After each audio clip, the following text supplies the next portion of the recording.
tres unidades. La unidad 1 son los autómatas finitos, la unidad 2 es inteligencia artificial y la unidad 3 se llama robótica. El último tema de esta unidad 1, quiero en primer lugar que me disculpen, no puedo hablar mucho. Sigo un poquito mal con la garganta, así que estoy tratando de hablar lo menos posible. Entonces, en la unidad 1, el último tema es la máquina de Turing. Como vamos a ver el día de hoy, la máquina de Turing es un autómata finito, ¿no? Que funciona similar a un autómata pila, solamente que tiene algunas particularidades que lo vamos a ver el día de hoy. Para el día viernes, voy a tomar el segundo control de lectura. Entonces quiero que registren esto, por favor. El viernes 23 de abril tenemos el control de lectura 2. Ese control de lectura van a venir preguntas sobre las lecturas 1, 3 y 6 que se encuentran en la carpeta de lecturas de la carpeta de archivos del material del curso. Y además voy a tomar preguntas sobre 2 vídeos que vamos a ver el día de hoy. El primer vídeo que vamos a ver, bueno, está en orden diferente, es ¿puede pensar una máquina? No. Y ahí viene el test de Turing, ¿no? Turing diseña un test para determinar qué es pensar, ¿no? Y si una máquina puede pensar. Después viene el otro vídeo que se llama Argumento de la habitación chino. Ya, ojo que estos 2 vídeos los vamos a ver el día de hoy, son vídeos cortos y sobre eso también haré algunas preguntas. Bien, entonces el alumno que no da la evaluación, entonces va a tener nota 0 en este control de lectura, ¿no? No va a haber opción a recuperación. Ya, por favor, quiero que eso quede registrado, ¿no? Y aprovechando que está Adela. Ya. Entonces, Berito, ¿me escuchas?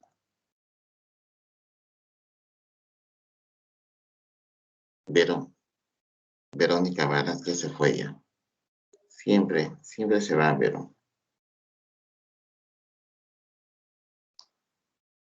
O se acaba de retirar. Bien, Eli Elizabeth Quispe. ¿Me escuchan? Sí se escucha. Ya, gracias. Bien, chicos, entonces, no se olviden que para el día viernes tenemos este control de lectura. Entonces, vamos a comenzar con las diapositivas y después vamos a pasar el vídeo.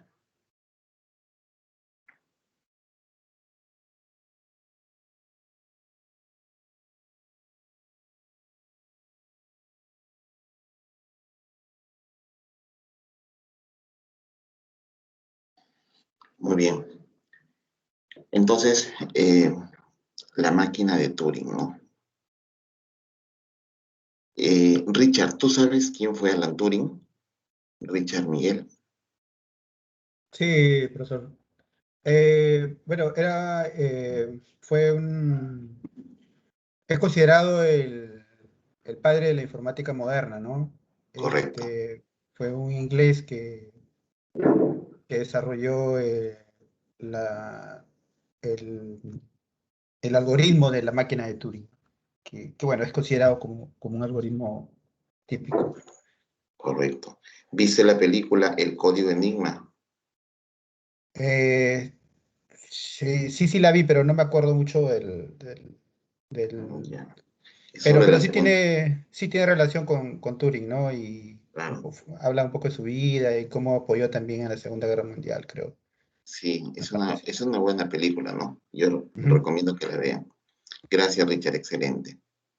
Entonces, Alan Turing, como Richard nos explicó, fue un matemático inglés, un joven matemático inglés, porque murió joven también, este, considerado padre de la informática moderna y que desarrolló eh, los algoritmos computacionales que podían determinar si, eh, qué máquinas, qué algoritmos podían ser computables y qué algoritmos no podían ser computables, ¿no? Entonces él desarrolla un modelo que se llama la máquina de Turing, que es un modelo eh, de máquina de estados. Quiere decir que vamos a usar las máquinas de estados que hemos visto hasta ahora. La computación moderna, las computadoras actuales, básicamente son máquinas que siguen estados, ¿no? Estados que van cambiando de acuerdo a inputs, ¿no? Esos cambios se llaman transiciones, ¿no? Que es básicamente lo que nosotros hemos visto en el curso. En el desarrollo de estos algoritmos que Alan Turing va haciendo, se da cuenta de que las máquinas pueden lograr cierto nivel algorítmico que puede simular el comportamiento o el pensamiento de las personas. Entonces, aquí viene la primera pregunta. ¿Qué es el pensamiento? ¿Qué es pensar? ¿No? Y el pensar nos dio una pregunta. ¿Se puede esquematizar las diferentes formas de pensamiento? Eh, Les planteo esta pregunta. Por ejemplo, Alejandro Vilca. Alejandro Vilca. Dígame, ingeniero. Alejandro, ¿qué entiendes por pensar? Los seres humanos pensamos. ¿Por qué pensamos? ¿Qué es pensar? Podría considerarse como los diferentes impulsos que tenemos para determinar algo. Ya, los diferentes impulsos para determinar. O sea, lo que tú me estás diciendo es el razonamiento lógico que vamos ejecutando en nuestro cerebro para lograr algo, para tomar una decisión. ¿Podría ser así? Sí, ingeniero. Muy bien. Gracias, Alejandro. Jean-Pierre Guamán, Sí, dígame, ingeniero. ¿estás de acuerdo con lo que Alejandro acaba de explicar? Sí. Sí. Ahora, yo te pregunto. Entonces, Alejandro nos dice que el pensamiento es un razonamiento lógico que sigue una secuencia, ¿no? Porque si hablamos de lógica, hay una secuencia y el razonamiento tiene una lógica. O sea, no es que pensamos cosas disparatadas sin lógica, ¿no? ¿Cómo vamos adquiriendo nosotros, los seres humanos, esa lógica? ¿A partir de qué? Mediante la experiencia. Mediante la experiencia. Muy bien. Entonces, la experiencia, ¿qué significa? Habernos expuesto a situaciones previas de las cuales hemos aprendido. ¿Estamos de acuerdo, Jean-Pierre? Sí, sí, ingeniero. Bien. Jean-Pierre, Vero se fue. Sí, no sé qué pasó. No, profesor, ya ingresé. Tuve un pequeño problema Ah, con ya, la red. Verito. Con la red. Sí. Ya, Verito, porque ya no es la primera vez que me abandonas, Verito. Está Verito. Bien.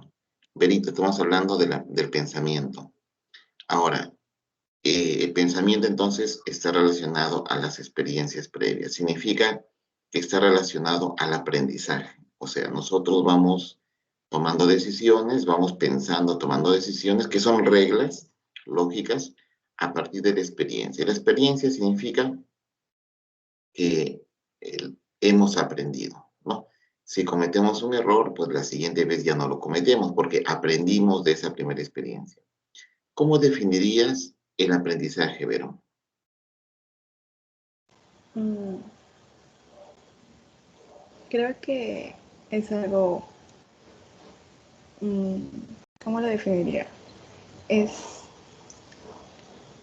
no sé cómo podría decirlo. Aprender Ya, nuevas, no sé. plantea lanza una definición.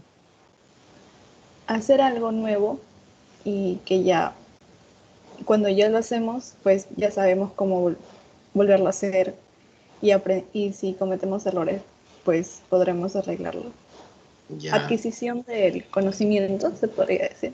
el aprendizaje es adquisición de conocimiento, adquisición de conocimiento y de, no solamente, bueno, ya podría ser excelente. Patricia Zambrano, ¿y dónde se guarda ese conocimiento en nosotros? Ingeniero, disculpe, ¿me escucha? Sí, te escucho. ¿Me puede permitir un momento, por favor? Ya, no te preocupes. Javier Hilario,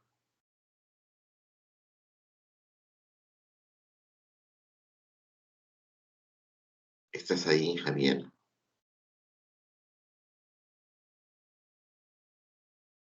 Veo un gatito ahí. Javier no está, mira, está conectado, pero no está presente. A ver, uno más. Yoshimasa, no, él está trabajando. Sebastián Pino. Sí, ingeniero, yo puedo responder.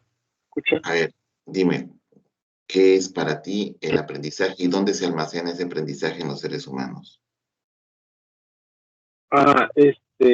Bueno, hablando fisiológico, bueno, en el cerebro.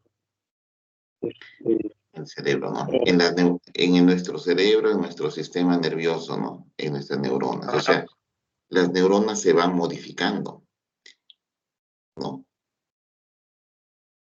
El hecho de aprender algo, el hecho de aprender algo, el hecho de exponernos a nuevas experiencias, hace que nuestro cerebro se vaya modificando. Por eso hay estudios que demuestran que los cerebros de las personas no son iguales. Hay cerebros que tienen una estructura diferente para cierto tipo de personas, este, digamos, que se han expuesto a mayor cantidad de experiencias y que tienen mayor nivel de aprendizaje que otras, ¿no? Bueno, todo eso les digo porque en algún momento vamos a hablar de redes neuronales artificiales. ¿Bien? Entonces, todo ese mundo de la inteligencia artificial nace un poco de Alan Turing.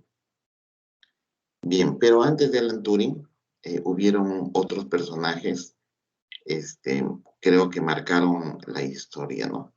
Recuerden que nuestro conocimiento humano se va creando poco a poco en la historia.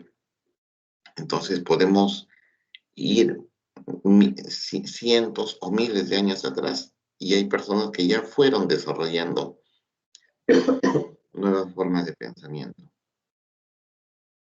Bien, entonces, un personaje muy importante que se menciona mucho en los libros de lo que es el mundo de la computación es Charles Babbage, ¿no?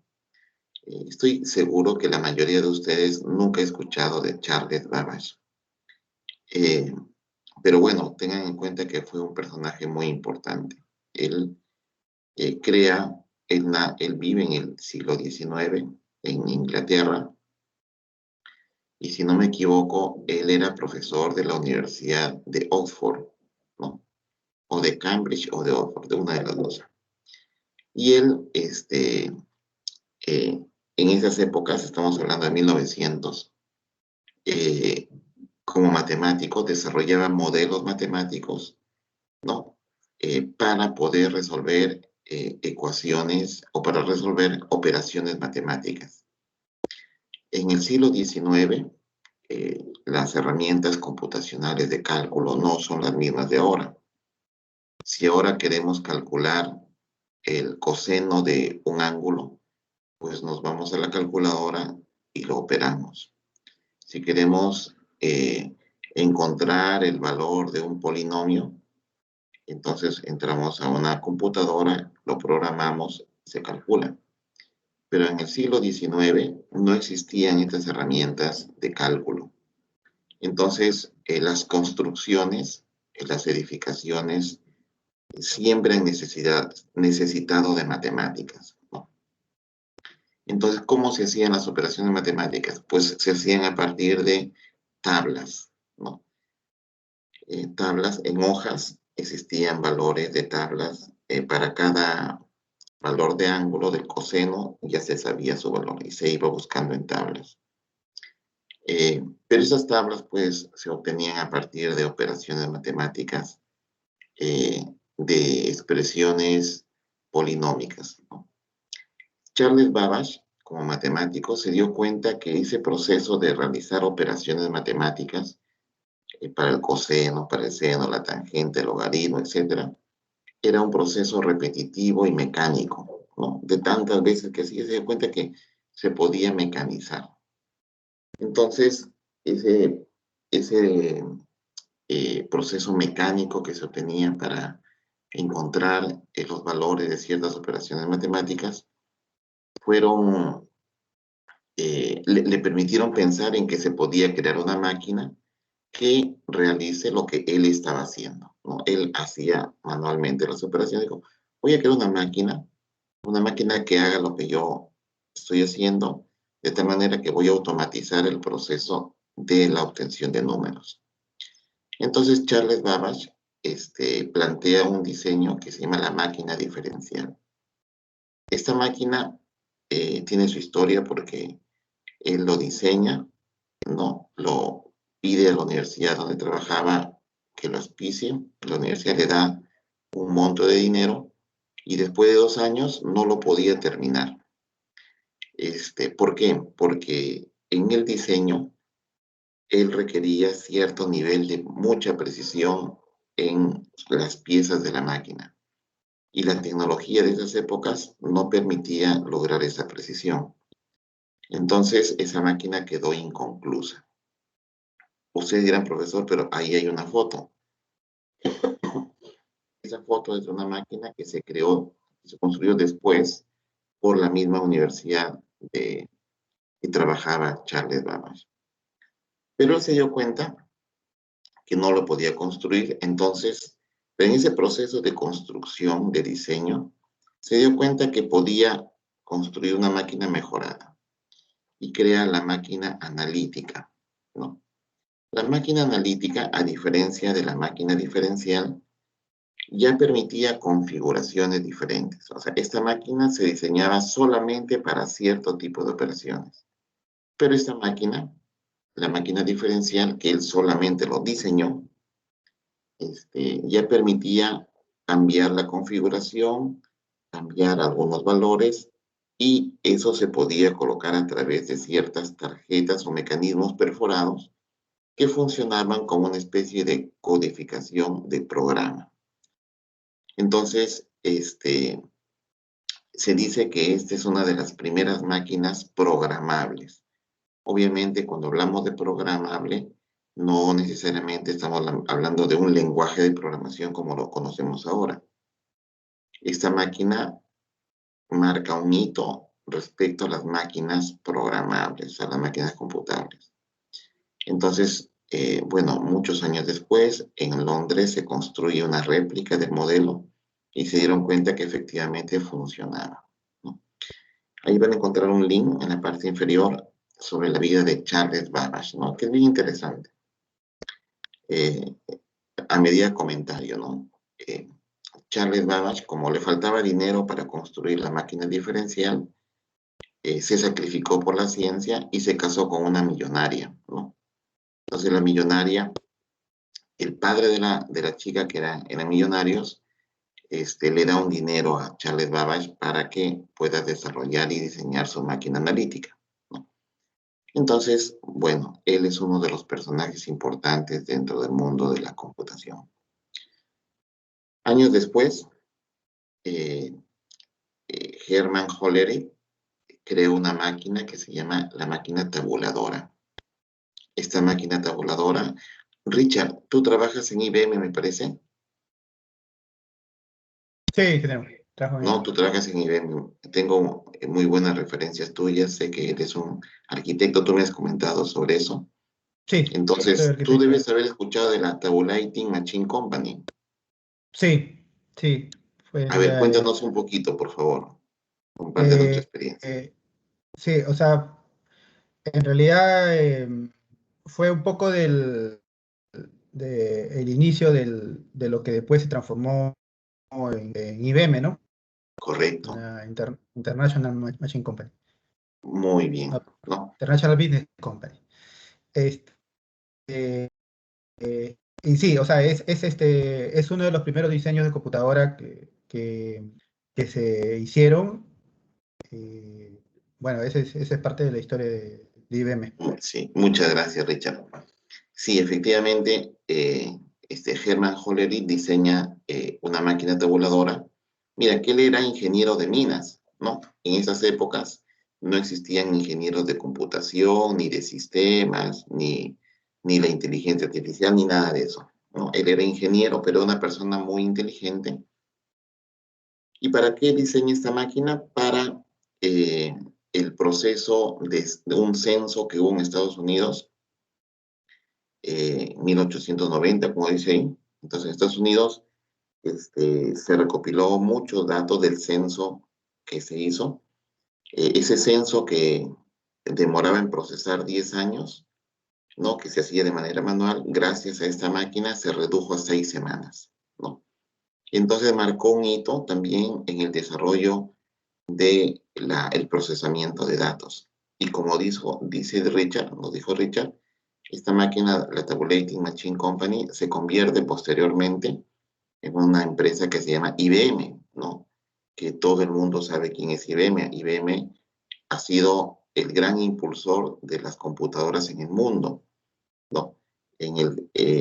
Digamos que ha sido la empresa más importante y es una de las empresas más importantes en el mundo de la computación. Construía las primeras grandes computadoras, ¿no? Y bueno, incluso después desarrolla su modelo IBM que fue copiado por otras empresas, ¿no? Las compatibles IBM, ¿no? Que es la base de lo que nosotros tenemos ahora en las computadoras. Bien, es toda una historia, ¿no? Hay muchas personas, pero creo que dentro del mundo de las máquinas que procesan datos, ahí tenemos esos tres hitos. Posteriormente, en 1939, Alan Turing desarrolla una máquina que se llama la bomba, ¿no? Esta máquina permitió, a partir de un sistema electromecánico, fíjense que esas máquinas hasta aquí eran básicamente mecánicas. Aquí comienza un poquito la electricidad, pero aquí las máquinas ya eran electromecánicas, o sea que tenían bobinas, usaban electricidad, había motores, solenoides, no más la mecánica, y que gracias a su diseño se logra construir, o sea, se logra descifrar, perdón, el código Enigma, ¿no? Sobre eso trata la película que yo les he comentado, que es el código Enigma. Entonces, junto con Alan Turing, con otros personajes, construyen esta máquina, ¿no? Basado en un diseño también previo de María Rojensky, y gracias a eso logran descifrar los códigos encriptados en las comunicaciones de los nazis en la Segunda Guerra Mundial. Y gracias a eso, pues, se calcula después que la guerra terminó 2 años antes. O sea, los aliados ganan la guerra a los países del eje 2 años antes, con la consecuencia de ahorrar millones de vidas, ¿no? Bien, eh, Alan Turing comienza a desarrollar un modelo, se pregunta, ¿no? ¿Las máquinas pueden pensar? Entonces acá hay un video que quiero que lo veamos juntos. Voy a compartir el video, un segundito.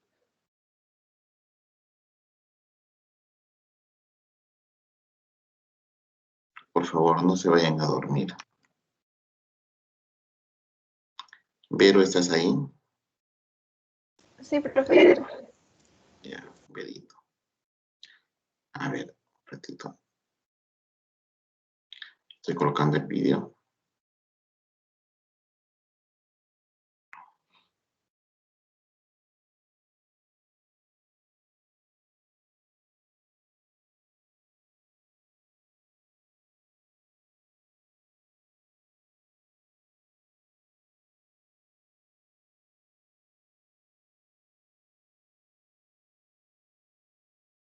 Pero ¿me puedes confirmar si estás viendo el vídeo? Sí, sí lo veo, profesor. ¿Se escucha el audio? El matemático inglés Alan. Sí, Ya, entonces pero veamos. podría subirle un poco el volumen. No sé qué Sí. opinan los chicos. A ver, ahí. ¿Tú me avisas? Los trabajos del matemático inglés. Sí, ¿Mejor? se escucha bien, profesor. Ya. Ok, a ver, veamos el vídeo, porque de este vídeo voy a tomar algunas preguntas para la evaluación del día viernes. Los trabajos del matemático inglés Alan Turing en los años 40 contribuyeron a poner las bases del desarrollo de los ordenadores y a la vez a generar un nuevo enfoque en el estudio de la mente humana. Todo ello comienza con una pregunta. ¿Pueden las máquinas pensar?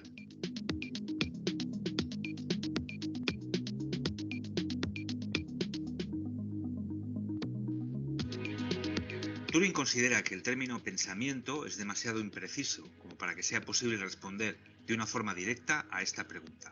Para Turing es necesario cambiar de pregunta y sustituirla por otra que sea posible responder de forma más clara. La propuesta de Turing es simple. Imaginemos una actividad en la que un ser humano debe poner necesariamente en juego las capacidades asociadas al uso de la inteligencia y del pensamiento. Si una máquina puede sustituir a un humano en una actividad de este tipo, sin que varíen los resultados de dicha actividad, podremos concluir que esta máquina piensa. Dicho de otro modo, si una máquina puede hacer algo que solo un ser pensante podría hacer, y puede hacerlo de tal forma que no se pueda distinguir si quien lo hace es una máquina o un humano, entonces la máquina piensa. Lógicamente, esta actividad tiene que ser de un tipo tal que cubra el campo de la conducta inteligente, con toda la pluralidad y complejidad que ésta tiene. Es decir, debe incluir una gran variedad de acciones diferentes, tales como hablar sobre un tema, recitar un poema o jugar al ajedrez. Y también formas de comportamiento muy peculiares de los seres humanos, como el engaño, la ironía o el humor. ¿Qué actividad puede ser esta? Turing propone el juego de la imitación. ¿En qué consiste? Es un juego donde hay 3 jugadores, un interrogador y 2 personas. Uno de ellos es un hombre y el otro es una mujer. El interrogador, que llamaremos C, sabe que las 2 personas, X e Y, son un hombre y una mujer respectivamente, pero no sabe quién es quién. El objetivo del juego es intentar averiguarlo. Para ello puede comunicarse con X e Y, pero solo a través de texto. No puede verlos ni escuchar su voz, solo mandar mensajes de texto y recibir sus respuestas. El hombre tiene como misión confundir al interrogador, tratando de engañarle con sus respuestas. La mujer tiene como misión ayudar al interrogador a averiguar la verdad. Así, por ejemplo, si X dice soy una mujer, le estoy diciendo la verdad, puede ser que se trate del hombre intentando engañar a C, al interrogador, o de la mujer intentando ayudarle. Esto es lo que C debe averiguar, si X es el hombre e Y la mujer, o al revés. El juego no tiene más limitaciones. C puede preguntar lo que quiera y X e Y tienen toda la libertad para responder lo que consideren, de acuerdo con sus objetivos en el juego. Si diferentes personas juegan a este juego, habrá un resultado promedio de las partidas. Por ejemplo, supongamos, de una forma puramente hipotética, que quien hace de interrogador acierta en un 55% de los casos. Ahora sustituyemos al hombre del juego, el que trata de engañar a C, por una máquina M programada para jugar a este juego. Si los resultados se mantienen en el promedio de los que se dan cuando el juego lo juegan únicamente humanos, entonces podremos decir que la máquina M piensa. En los años 50, cuando Turing plantea este asunto en su famoso artículo Máquina computacional e inteligencia, la cuestión de si era posible construir una máquina así podría ser objeto de cierto debate. Hoy en día es para todo el mundo evidente que podemos construir una máquina de este tipo. Sin embargo, el debate fundamental en torno a la propuesta de Turing, y el mismo Turing era muy consciente de esto, es si el juego de la imitación es la manera de resolver la pregunta sobre si las máquinas piensan. Dicho de otra manera, si algo funciona y se comporta como un ser humano, ¿podemos atribuirle aquello que a cualquier ser humano atribuimos? El pensamiento, la conciencia, etc. Según Turing, la máquina capaz de jugar al juego de la imitación debe ser una máquina de estados discretos. ¿Qué significa esto? Una máquina que cuenta con un conjunto de estados en los que puede estar, de tal forma que en cualquier momento siempre está en uno de ellos. El programa de la máquina regula el cambio de estado teniendo en cuenta el estado en el que ya se encuentra y el input o información entrante que recibe. De la misma manera, el programa regula las acciones a realizar, el output, y si la máquina pasa o no a otro estado. Tomemos como ejemplo de una máquina de estados discretos a un microondas. A veces cuando pones a funcionar un microondas para calentar algo, sucede que te olvidas de ello y pasado un rato ya no recuerdas si lo has puesto a funcionar o no. Puede suceder que vuelvas a poner a calentar algo que ya has calentado. Y esto es un problema. Nos gustaría un microondas que no permitiera ser puesto otra vez en funcionamiento hasta que no abras la puerta y saques el alimento o compruebes si ya está caliente. Por consiguiente, vamos a convertir al microondas tradicional en una máquina que puede estar en 3 estados: reposo, calentando, fin de programa. El programa de la máquina determina para cada estado el tipo de input que desencadena una acción y o un cambio de estado. Si la máquina está en reposo, el input de los botones de programación y de inicio hace que la máquina pase al estado calentando. En este estado, el programa ignora cualquier input procedente de estos mismos botones. Cuando el temporizador manda el input terminado, la máquina pasa al estado fin de programa, que igualmente se ignora la información proveniente de los botones de programación e inicio. El único input a considerar es el de la apertura de la puerta. Una vez que se abre la puerta, la máquina vuelve a pasar al estado reposo. En el estado fin de programa, la máquina entiende que acaba de calentar algo y que por lo tanto, hasta que no se abra la puerta, no se va a poner en disposición de volver a funcionar. Es evidente que un microondas no entiende nada. Luego, esta forma de expresarlo parecería incorrecta. Sin embargo, lo cierto es que el microondas funciona como si lo entendiera. Esta es la clave de la cuestión. Los estados de una máquina son algo que hace las veces de los estados mentales de una persona. Si veo a alguien cogiendo un paraguas antes de salir a la calle, puedo inferir que su estado mental es el de creo que va a llover. Supongamos que esta persona es un robot. Podríamos decir que como máquina que es, no tiene estados mentales.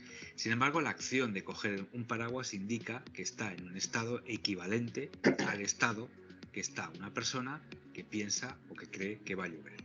De todo lo dicho podemos sacar la siguiente conclusión. Si de una máquina capaz de imitar a un ser humano, de funcionar como él, podemos decir que piensa, según Turing, también cabe la posibilidad de explicar el pensamiento humano como si fuera una máquina de estados discretos. Es decir, librarnos del problemático asunto de qué es la mente y la conciencia y centrarnos en explicar el programa o los programas que subyacen a la compleja conducta humana, asumiendo que el ser humano es también una máquina de estados discretos. La ciencia cognitiva y el paradigma computacional en psicología son el resultado de esta perspectiva que Turing contribuyó decisivamente a iniciar. Bien.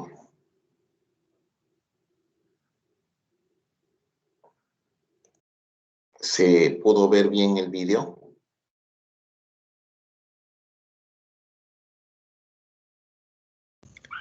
Sí, ingeniero. Ya, gracias, Alex. Continuamos entonces.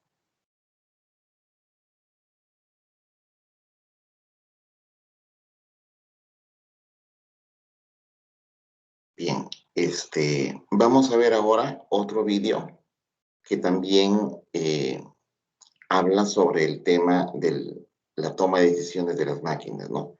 Las máquinas realmente piensan, o sea, tal como nosotros pensamos, o las máquinas solamente siguen un conjunto de reglas, ¿no? Cuando hablo de un conjunto de reglas, significa que es como si estuvieran programadas para responder ciertos tipos de preguntas, ¿no? Entonces, vamos a ver este vídeo que se llama Argumentos de la habitación china.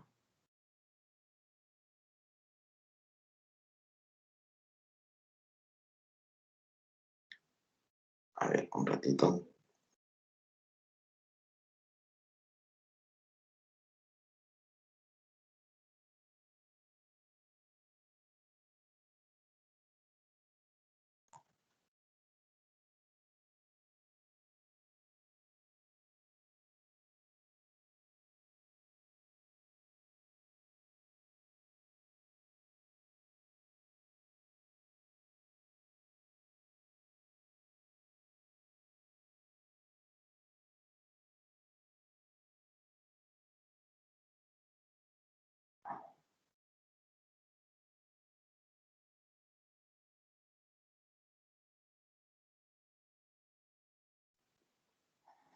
Bien. ¿Se puede ver el vídeo, Vero? Sí, profesor. Bien. Bueno, este vídeo no hablan, básicamente es música en el audio. Entonces vamos a verlo. Se llama El argumento de la habitación china.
Bien.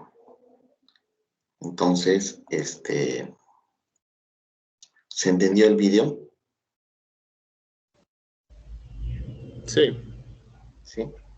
Entonces, ahí en el argumento de la habitación china, lo que dice es que la máquina básicamente sigue un conjunto de reglas, ¿no? Y que por lo tanto no tiene inteligencia tal cual tenemos los seres humanos, a diferencia de lo que propone la máquina de Turing, ¿no? Entonces son versiones que hay que tomarlas en cuenta porque en realidad todas tienen algo de cierto y algo que habría que debatir. Bien, vamos a continuar entonces con nuestras diapositivas.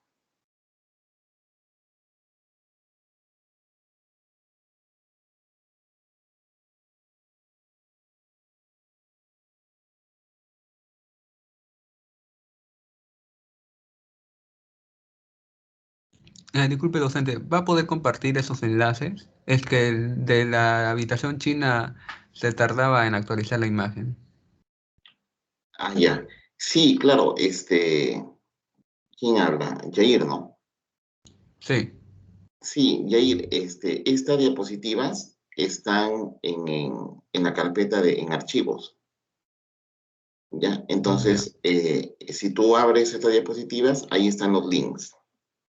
Ah, ya. Ok. Haciendo clic sobre el vídeo, se abre automáticamente en YouTube. ¿Sí? Ok. Sí. Muy bien. Entonces, vamos a ver un poco qué es la máquina de Turing. Chicos, creo que vamos a tener, o sea, no quiero hablar mucho porque me han recomendado no hablar, ¿no? No, me recomendaron no dar clases, así que quiero evitar hablar demasiado. Así que cuando ya sienta que me está fastidiando la voz, prefiero suspender la clase en ese momento. ¿De acuerdo? ¿Qué es la máquina de Turing? El modelo de la máquina de Turing. Bueno, el modelo de la máquina de Turing es básicamente un modelo teórico, ¿no? Un modelo teórico. Una máquina abstracta teórica. Porque utiliza elementos que no se pueden construir, ¿no? Por ejemplo, habla de una cinta infinita. No, ustedes saben que la cinta infinita no existe, ¿no? Entonces, estamos hablando de un modelo algorítmico, similar a un autómata de pila. Entonces, la clase anterior vimos el autómata de pila, en el cual el autómata de pila mantenía una memoria, que era la pila. Entonces, la pila ya podía, gracias a esa memoria, tipo el LIFO, se podía procesar lenguajes de tipo 2, según la clasificación de Chomsky. Básicamente, la máquina de Turing es un autómata finito. Entonces, ya hemos estudiado los autómatas finitos, que dispone teóricamente de una única cinta de longitud infinita. Esta es la cinta. ¿De acuerdo? Y que se puede leer y se puede escribir símbolos de un lenguaje en esa cinta, ¿no? Ustedes saben que el símbolo de un lenguaje es el alfabeto, que nosotros llamamos signo. ¿De qué está compuesto, entonces, la máquina de Turing? De las siguientes partes. 3 partes principalmente. Primero tenemos el autómata móvil, ¿no? Entonces aquí tenemos la máquina de estados, pero con la característica, según el modelo de Turing, que este autómata se puede mover a la izquierda, se puede mover a la derecha, o se puede quedar en esta misma posición. O sea, tiene esa libertad de movimiento. Izquierda, derecha, o se mantiene en la misma posición. En la máquina de Turing también este autómata tiene un cabezal de lectura, o sea que puede leer el símbolo que se encuentra en la cinta y también puede escribir en esa posición. Entonces aquí tenemos una casilla en el cual hay un símbolo que el autómata lo va a poder leer. Entonces, por ejemplo, que hay un 0, lo lee de acuerdo al estado que se encuentra el autómata, cambia de transiciones, cambia de estado, y según eso puede escribir o reescribir o cambiar el valor de esa casilla. Y después de eso el autómata se moverá a la izquierda, a la derecha o se quedará en esa posición. Bien, a este autómata móvil también se llama la unidad de control. Y estos serían los símbolos de la cinta. Entonces, de acuerdo al alfabeto, por ejemplo, en el caso de arriba, el alfabeto está formado por los símbolos binarios, ¿no? El 0 y el 1, que los tenemos aquí. 1, 0, 1, 1, 0, 0, 1. Acá, en el caso de la imagen que está en la parte inferior, X1, X2, etcétera, hasta XN, son, digamos, que los símbolos que pertenecerían al alfabeto de la máquina de Turing.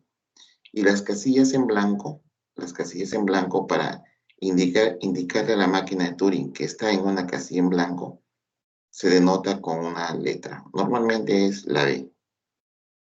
¿Ya? Bien.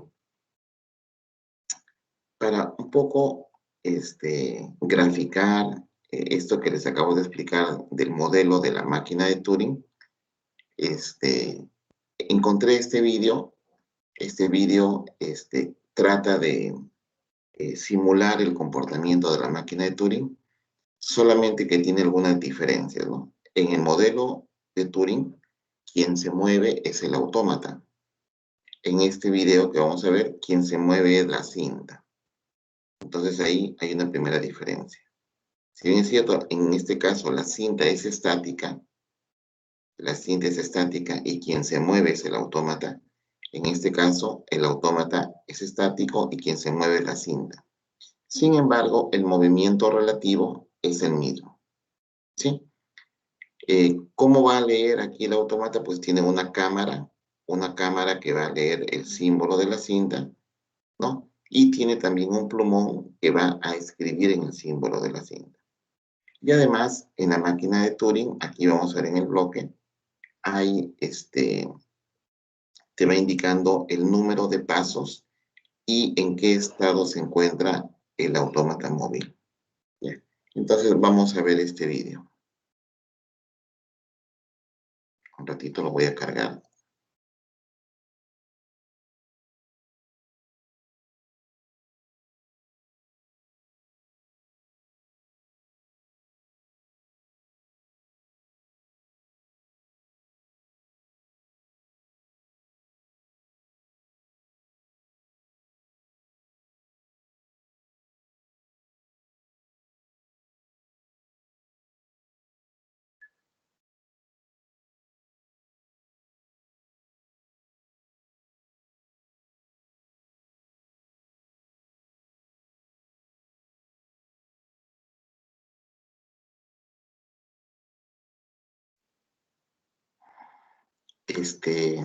Jair, ¿me puedes confirmar si puedes ver el vídeo?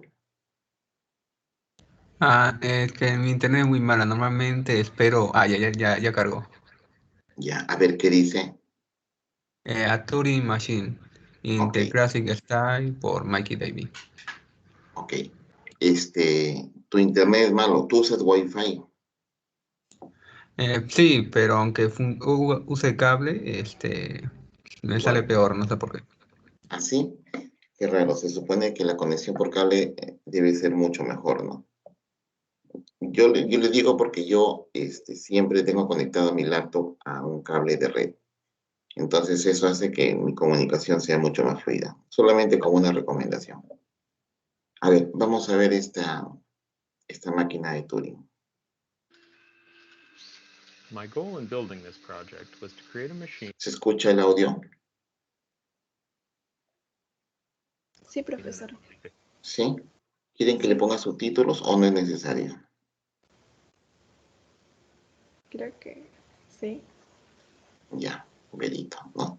En español, en inglés, en chino, en ruso, ¿en qué verito? ¿O estoy bien así en español? En inglés. Está bien, creo. Ya. the classic look and feel of the machine presented in Turing's 1937 paper on computable numbers. At the heart of the machine is the read-write head. It has the ability to write, read, and erase from the tape.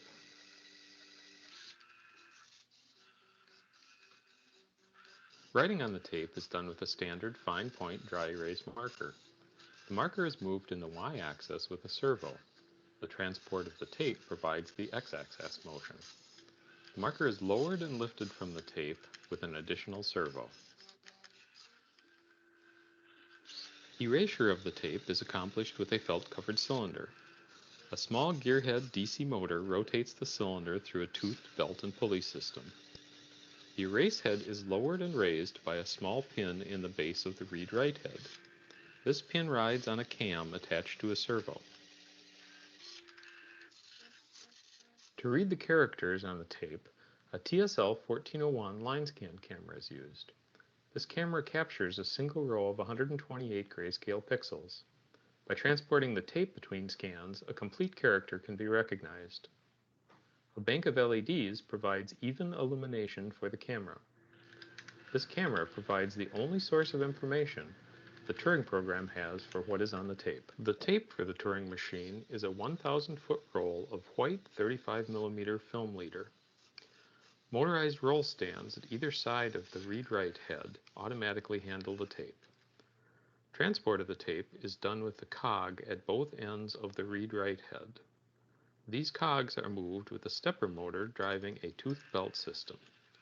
One revolution of this motor is equal to one cell of the tape. Just in front of the read-write head is the control console. This console contains a custom display board.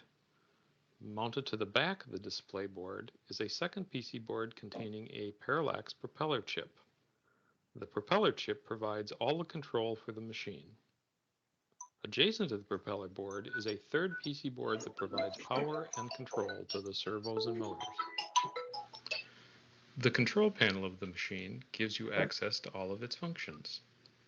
Through the use of a 5-position switch, you can load programs, define defaults, move and erase the tape, or run in single step through programs. Programs are written and saved to SD cards as simple text files from any computer. Once the card has been inserted into the machine, you can browse its directory and select the program you want to run. Often programs need to operate on a tape that already contains data. Default tapes can be saved as part of a program file. They can also be created and edited from the user console. Once a program has been loaded, it is started from the console. In this example, the machine is running a simple binary counting program. First, the default starting data is written to the tape. After the default tape is written, the tape is returned to the first tape position, and control is turned over to the Turing transition rules that were loaded from the SD card. While the program is running. Bueno, la idea un poco de este video es que vean que tengan una mejor idea de cómo funcionaría la máquina de Turing, y ahora vamos a ver un poco sobre su definición. Entonces voy a cerrar esto y nuevamente voy a compartir el PowerPoint.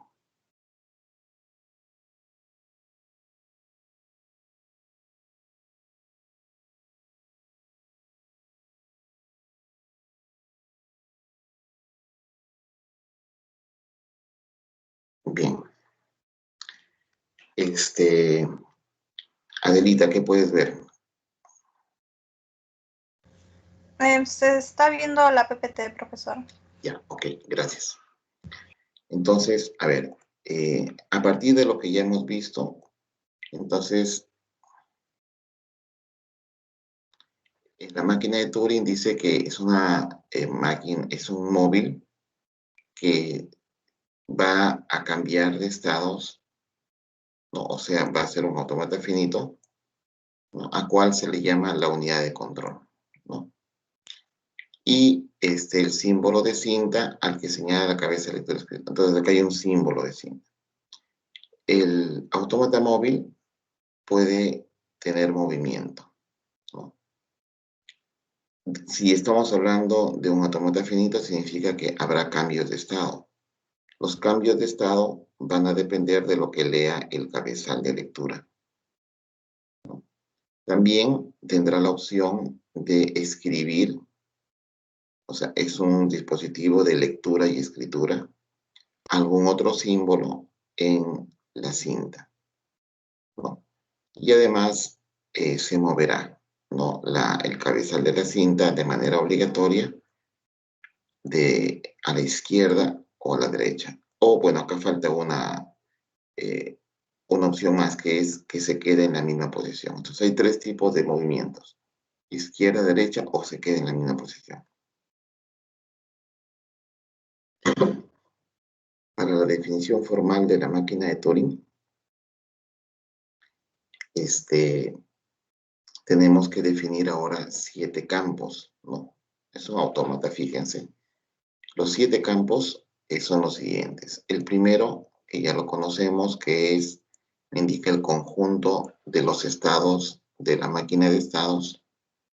Sigma hace referencia al alfabeto de los símbolos de entrada, ¿no?